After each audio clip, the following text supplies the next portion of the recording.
ఉపరాష్ట్రపతి శ్రీ వెంకయ్య నాయుడు గారు పొద్దున అనుకున్న కార్యక్రమం సాయంత్రం అయినా వచ్చి మరొక పనికి వెళ్ళవలసిన ఒత్తిడి ఉంది కనుక సభ నుంచి అనుమతి కోరి వారు వెళ్తున్నా అంటున్నారు. ఒక్కసారి గట్టిగా మీ కరతాళ ధ్వరులతో వారు తెచ్చిన ఈ నిండుదనానికి, వారు తెచ్చిన ఈ సభా పరిపూర్ణత్వానికి మనం అందరం నమస్కరిస్తాం.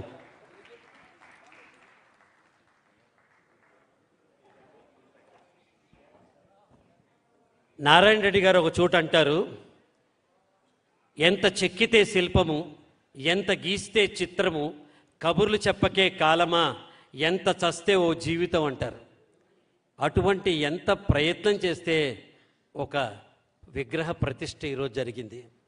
దానికి తెలంగాణ ప్రభుత్వం, తెలంగాణ రాష్ట్ర సాంస్కృతిక శాఖ, సాంస్కృతిక మండలి, అలాగే గౌరవనీయ ముఖ్యమంత్రి గారు, ఉప ముఖ్యమంత్రి గారు, శ్రీధర్ బాబు గారు, కోమటిరెడ్డి వెంకటరెడ్డి గారు, పెద్దలు ఎంతోమంది, మిగతా వాళ్ళందరి పేర్లు నేను తీసుకోపోతే నేను క్షమించాలి. వీళ్ళందరి సహకారం ఒక పక్క అయితే, మల్లు ప్రసాద్ గారు మన ఉప ముఖ్యమంత్రి గారి సోదరులు, వారు తీసుకున్న సహకారం, నరేందర్ గారు ప్రణతి గ్రూప్ నుంచి చేసింది, వేదుల సుదర్శన్ గారు చేసింది, ఇది కార్యరూపణ దాలిస్తే దీని వెనకాల సంకల్ప బలం, ప్రయత్న బలం సాధించిన ఘనత మ్యూజిక్ గ్రూప్ది మాత్రమే.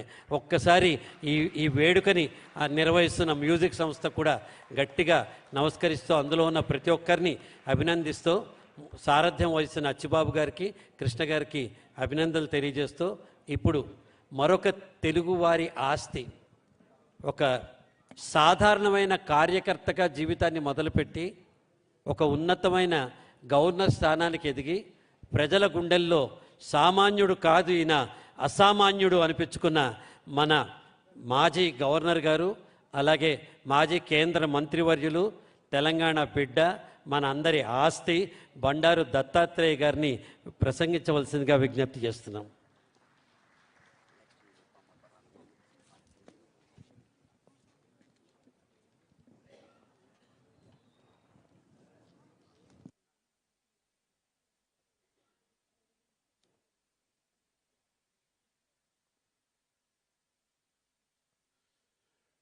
ఈరోజు హైదరాబాద్ యొక్క ప్రతిష్టాత్మకమైనటువంటి ఈ కళా కేంద్రంలో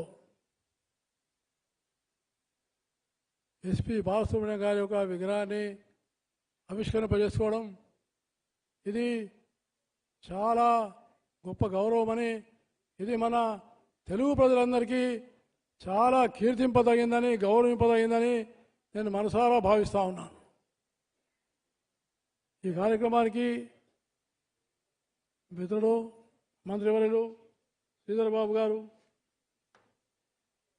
భారతీయ జనతా పార్టీ అధ్యక్షులు శ్రీ రామచంద్రరావు గారు,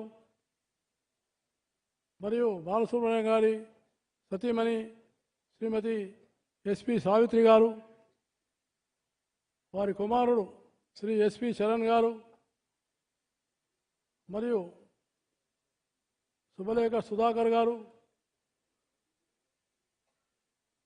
బాలసుబ్రహ్మణ్యం గారి యొక్క సోదరిమణి శైలబా గారు, మరియు ఇంకో సిస్టర్ పార్వతి గారు, అలాగే మన యొక్క వసంత గారు, అభిషేక్ గారు, మరియు మల్లు ప్రసాద్ గారు, పెద్దలు వరప్రసాద్ రెడ్డి గారు, మిగతా మిత్రులారా, సోదర సోదరి మల్లారా, ఎస్పి బాలసుబ్రహ్మణ్యం గారు వారు కేవలము గంధర్వ గాయకుడే కాదు, నటుడు, ఉత్తమమైనటువంటి ఒక సంగీత దర్శకుడు.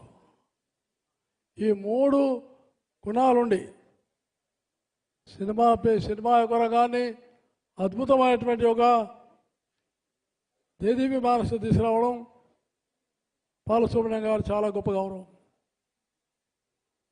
నేను ఇదే వేదిక మీద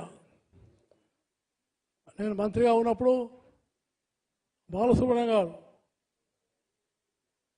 ఎంతో ఆత్మీయతతోటి, ప్రేమతోటి నన్ను గుండెలకు హత్తుకొని చాలా సంతోషంతో ఆయన మధురమైనటువంటి పాట ఎలా ఉండదో ఆయన మాట ఆయన ప్రేమ కూడా అదే విధంగా ఉందని నేను మనసారా భావించినాను. అలాంటి ఉత్తమమైనటువంటి ఒక వ్యక్తి ఆయన జీవితంలో 16 భాషల్లో 40,000 పాటలు రాసి సుమారుగా 50 సంవత్సరాల పాటు ఆయన యొక్క గొంతు పాటల రూపంలో మన తెలుగు ప్రజలకు, ప్రపంచంలో ఉన్న తెలుగు ప్రజలందరికీ కూడా మన భారతీయ సంస్కృతిని, భారతీయ విలువలని, ఆధ్యాత్మిక భావాల్ని ఉనికి పుచ్చుకొని చాలా స్పష్టంగా చెప్పినటువంటి పాట రూపంలో బాలసుబ్రహ్మణ్యం గారు. ఘంటసాల